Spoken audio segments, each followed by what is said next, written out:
ईश्वर की बनाई इस दुनिया में सभी एक समान हैं।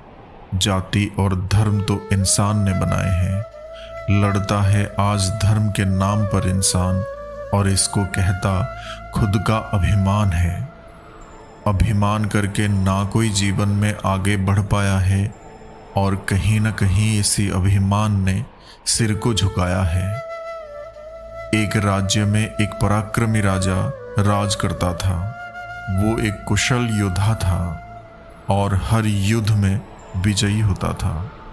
आस पड़ोस के राज्य के राजा भी उसके पराक्रम का लोहा मानते थे। एक बार वो एक युद्ध में विजयी होकर अपने नगर लौट रहा था। उसके मंत्री और सैनिक उसके साथ थे।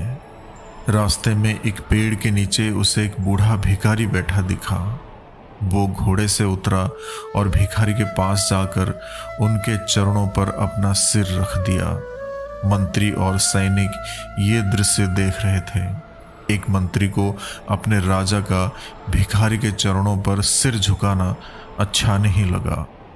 महल आने के बाद उसने राजा से कहा, महाराज, आप इतने पराक्रमी राजा हैं, आपने कितने युद्ध जीते हैं, सब आपका लोहा मानते हैं। आपका सिर तो गर्व से तना रहना चाहिए, किंतु आपने एक भिखारी के चरणों पर सिर झुका दिया। मुझे ये उचित नहीं लगा। राजा मुस्कुराया, किंतु कुछ बोल नहीं पाया।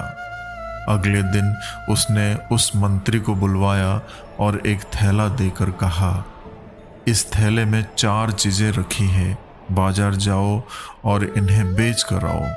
ध्यान रहे, बाजार जाने से पहले इस थैले में झांक कर मत देखना। मंत्री थैला लेकर बाजार चला गया।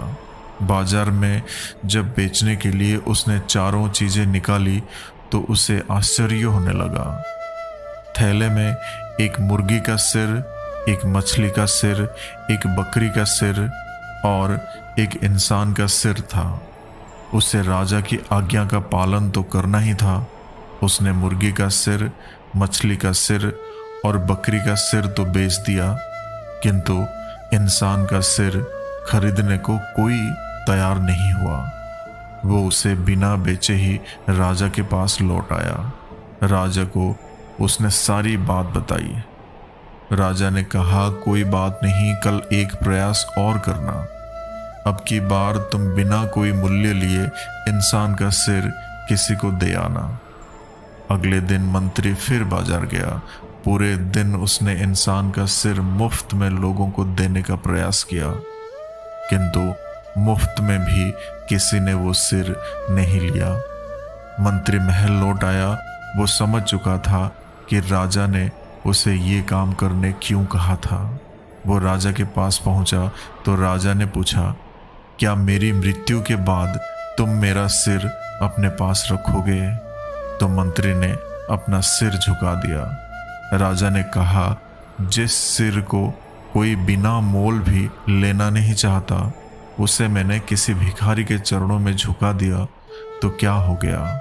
विनम्रता से झुके मेरे सिर को भिखारी का आशीर्वाद तो मिला। याद रखना, मिथ्या और अभिमान का कोई अर्थ नहीं होता है। मिथ्या और अभिमान व्यर्थ है। विनम्र व्यक्ति सदा फलता फूलता है, और अभिमानी अपने अभिमान की तरह कभी न कभी टूट ही जाता है। जीवन में कभी भी अपनी शोहरत या उपलब्धियों पर अभिमान नहीं करना चाहिए, क्योंकि जीतने वाले को भी अपना पुरस्कार झुककर ही लेना होता है। स्वाभिमान ज्ञान से उत्पन्न होता है, जबकि अभिमान ज्ञान को हर लेता है। अभिमान वो जंजीर है जो आगे नहीं बढ़ने देती। क्या खूब कहा है किसी ने कि घमंड ना करना, जिंदगी में तकदीर बदलती रहती है। शीशा वही रहता है, बस तस्वीर बदलती रहती है। तो फिर मिलेंगे साथियों अगले वीडियो में। तब तक के लिए अपना ख्याल रखना और हमेशा हंसते मुस्कुराते हुए रहना।